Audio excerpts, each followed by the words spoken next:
दिवाली के अगले दिन कार्तिक शुक्ल प्रतिपदा को अन्नकूट उत्सव यानी गोवर्धन पर्व मनाया जाता है। इस दिन भगवान के निमित्त भोग और नैवेद्य बनाकर भोग लगाया जाता है, जिन्हें 56 भोग कहा जाता है। मान्यता है कि गोवर्धन पर्व मनाने से मनुष्य की लंबी आयु होती है और इसी के साथ ही उसके जीवन से दुख दूर होते हैं।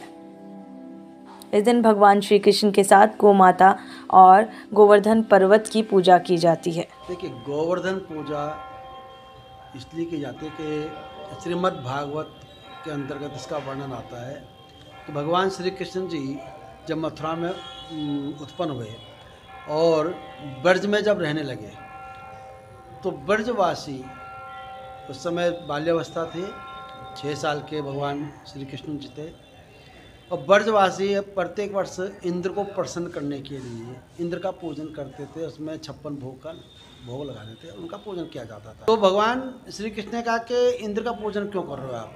क्योंकि गाय को चारा खिलाने वाला गोवर्धन पर्वत है जो रास्ते उनको दे रहा है, जहाँ से गाय हमारी पल रही है, तो आप गोवर्धन का पूजन क्यों नहीं करते? तो उन्होंने कहा कि सब ब्रजवासियों ने कहा कि हम तो अभी तो उनका पूजन करते हैं, इससे भगवान इंद्र रुष्ट हो जाएंगे, नाराज हो जाएंगे। उन्हें कहा वो कहीं नाराज़ नहीं होते, उनके नाराज़गी छोड़ो, और ये तो साक्षात हैं। तो ठीक है, सब ने सलाह करी, ब्रजवासियों ने मिलकर के गोवर्धन का पूजन प्रारंभ किया। तो गोवर्धन जी का जब पूजन प्रारंभ किया तो भगवान कृष्ण जी ने अपने आप को उस स्वरूप में ढाल दिया।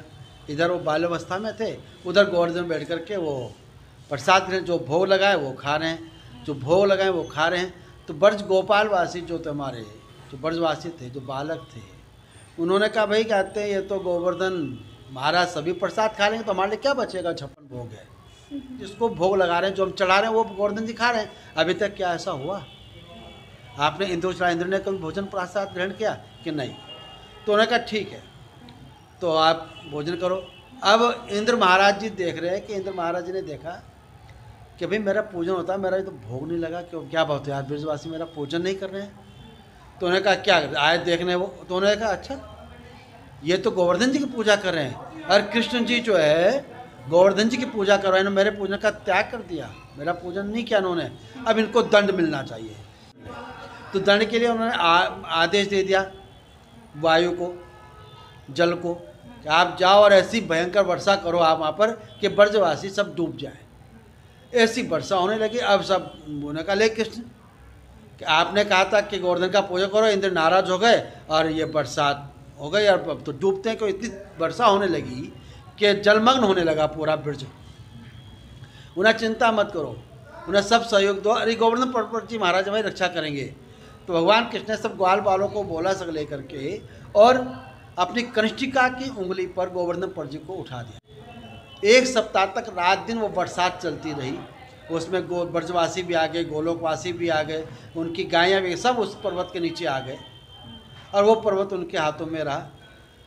उस दिन से जब फिर इंद्र महाराज 1 हफ्ता बाद अब तो पर डूब क्या होगा, अब तो गोलोक नहीं बचा होगा, तो आए देखा उन्होंने कि अच्छा ये तो सब सुरक्षित हैं। तब उन्होंने इंद्र ने कहा कि ओह मेरे से बहुत बड़ी त्रुटि हो गई, गलती हो गई, ये तो भगवान साक्षात नारायण हैं, कृष्ण स्वरूप में तो लीला के लिए यहाँ पर आए हुए, तो वहाँ साक्षात हैं कि मैं क्षमा चाहता हूँ। तो उन्होंने क्षमा मांगी, फिर गोवर्धन नीचे आए। उस दिन से गोवर्धन पूजा पर्वत का पूजन हो गया। लोकल 18 के लिए देहरादून से हिना आज़मी की रिपोर्ट।